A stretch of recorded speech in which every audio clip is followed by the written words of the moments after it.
Freedom. It's one word, but it has triggered wars and been the basis of thousands of pages of poetry.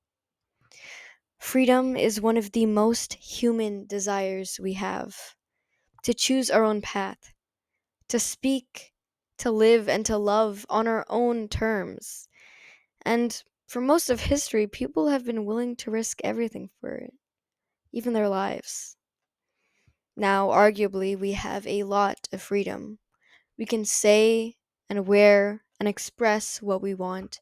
We can start a podcast from our bedroom or travel the world. We can even question and rewrite our identities in real time. But here's the strange thing. With all of this freedom, why do so many people feel stuck instead of happy? Why do we feel anxious and indecisive instead of liberated? That's what this episode of Life Fulfilled is all about. Franz Kafka once said, I am free, and that is why I am lost. As Kafka notes, being truly free is kind of terrifying. Freedom means you get to choose, but it also means that you have to choose, and that's where it gets hard. There's this metaphor in one of my favorite books, The Bell Jar by Sylvia Plath. The main character, Esther, describes sitting at the bottom of a fig tree. All of the different figs are different opportunities of what she can do for the rest of her life. One is become an athlete, the second is to travel the world, the third is to become a mother and start a family. But sitting there, she realizes that she wants all of them, and picking one fig will mean she has to give up all of the rest. So she sits there, and the figs start to rot, and they fall to the ground, giving her less and less options as she sits. That's what Kafka meant. That's what freedom can feel like. You're free, but you're stuck. It's hard to make a decision. There's actually a study that backs this up, and it's about jam. Psychologists set up two different booths of jam in the same store. In the first display, there were 24 different jams for people to sample. A lot more people came up to this booth because, wow, that's a lot of jam. But a lot of less people actually ended up buying the jam. Comparatively, the booth with the six jams had a lot more people actually buying the jam because although it wasn't as flashy or eye catching, it was more practical. There were less options, and so it was easier to actually make a decision. The responsibility to pick the right jam was less. It's kind of like Esther's fig tree, and it's very real. Too many options can feel like freedom, but leave you questioning yourself and full of doubt. Jean Paul Sartre said that humans are condemned to be free. No one's going to live your life for you. You have to build it yourself. And while that's empowering, it's also terrifying. Because who knows what the right way to live is? Does that even exist? When anything is possible, it's easy to feel like you're not doing enough. And honestly, I don't think most of us even feel like we are. We've been trained from a young age to follow a script. Be smart, but not arrogant. Be pretty, but not too much. Be kind, but not a pushover. Get the degree, get the job, be likable, be safe. And over time, those outside voices become the voice in your head. This freedom is taken away from living in society and internalizing the things that other people have told you. You start living for approval instead of intention. You start forgetting what you actually want and living by the book, by the standards that other people have set. And then you continue to perpetuate that cycle. That's what Camus meant when he said, the only way to deal with an unfree world is to become so absolutely free that your very existence is an act of rebellion. This was one of my favorite quotes for a long time. It acknowledges that the world, although we may appear to be free, has all of these underlying pressures and expectations influencing people's actions and what they do. And to become truly free, you need to push all of those different voices and all of that outside noise away and realize what it is that you want. It's difficult because since you were born, you've been living in this society. And it's difficult to think in another way when your brain was wired from birth to think these thoughts, this pattern, and this cycle. Being yourself in a world that constantly profits off pretending, that is rebellion. That's exactly what Albert Camus was saying.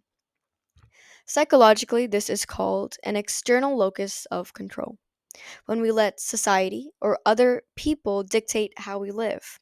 But research in self determination theory shows that we thrive most when we act from autonomy, not approval.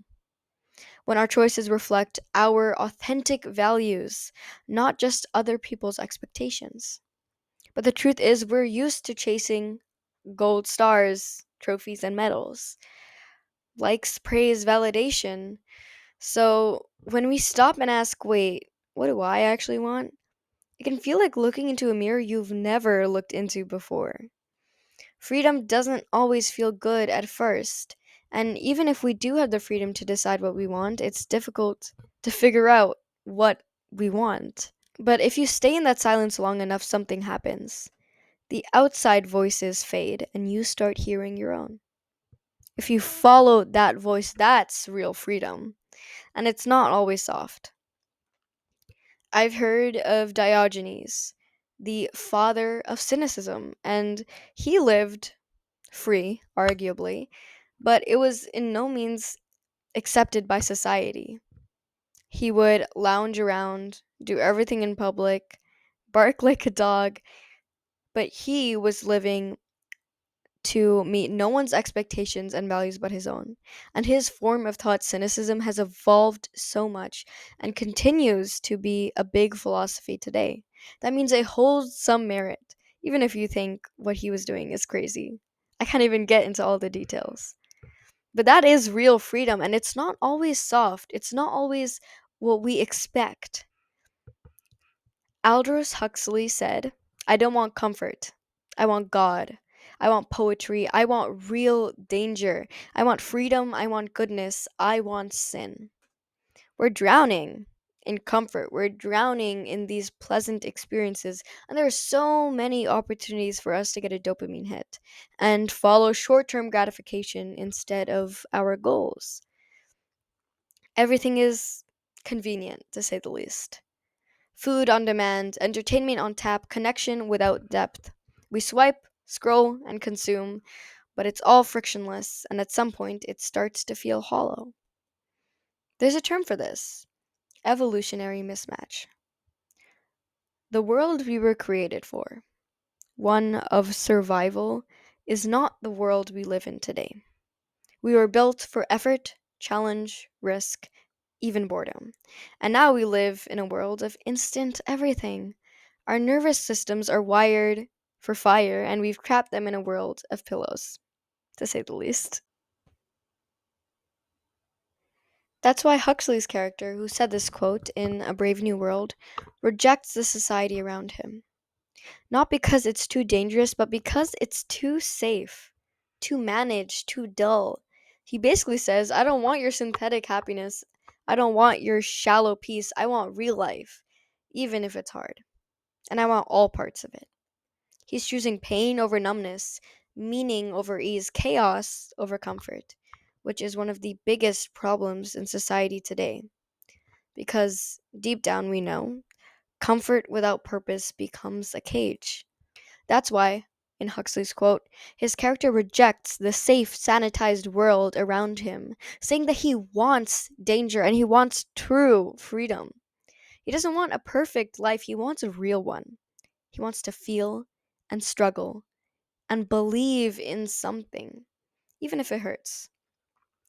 There's a newer field in psychology corresponding to this conversation called psychological richness.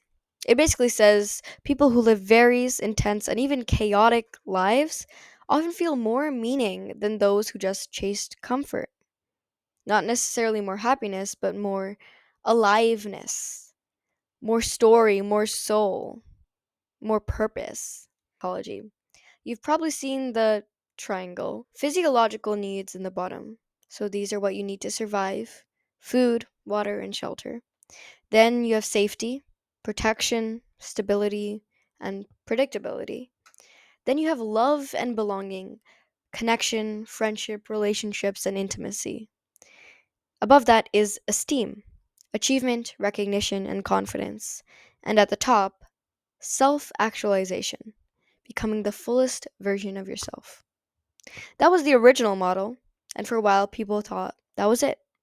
Get to the top and you've made it. But later in life, Maslow realized there was more.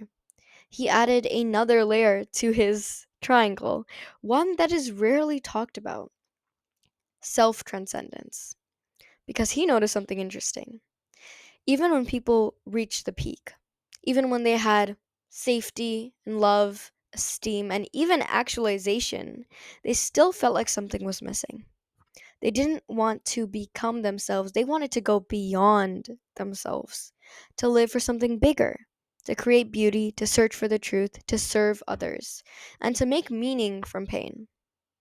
They wanted to surrender to something sacred, something that made them feel infinitesimal, even if they couldn't explain it. That's where it ties back to Huxley's quote. Because once your basic needs are met, comfort is no longer enough. Maslow called these moments peak experiences, moments that crack you open, where time disappears, where you feel fully you and a part of something much, much bigger. And they often don't come during your most comfortable moments. They show up in the silence, in the heartbreak, in the leap of faith, in the moments where you don't know where you're headed, but you know you're going somewhere. In the moments where you choose meaning over ease. So when we talk about freedom, it's not just freedom from constraint, it's the freedom to pursue transcendence. The hunger to go beyond yourself, to live for truth, beauty, or love, or purpose, to experience the full spectrum of being human, not just the safe, confined, comfortable parts of it. And becoming fully human, feeling truly alive, it's uncomfortable by definition. And in today's world, it's so much easier to be on autopilot. It's so much easier to do the things you were doing yesterday. And 90% of the thoughts you have today are actually the same ones you had yesterday and the same ones you have before. And we're living in the same exact day every single day, and we wonder why we don't feel alive. Once we start to realize this, that we are missing something greatly, we crave true freedom and even the uncertainty that comes with it. How often do we dim ourselves just to get by? How often do we shrink our dreams just to fit what feels realistic? And the deeper question, what if freedom isn't actually about doing anything you want, but about choosing something that actually holds meaning and merit to you? What if it's not just breaking out of society's box, but breaking out of your own self limiting beliefs that you've internalized from society?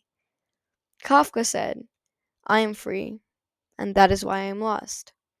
But maybe getting lost is a part of it. Maybe that was the purpose all along, to be lost, but then to find ourselves in it. Maybe real freedom requires that pause, that silence, and that ache, that uncomfortable feeling, but the one that feels truest. Camus said your existence could be an act of rebellion, not by yelling the loudest, but by living honestly in a world that pushes expectations onto you from the moment you were born. And Huxley reminds us that we weren't just made for comfort. We were made to feel, to fight, and to become.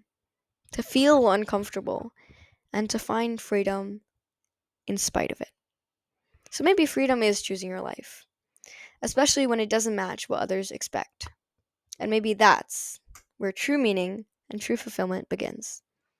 Let me leave you with this. Where are you choosing comfort over truth? Where are you shrinking to fit expectations?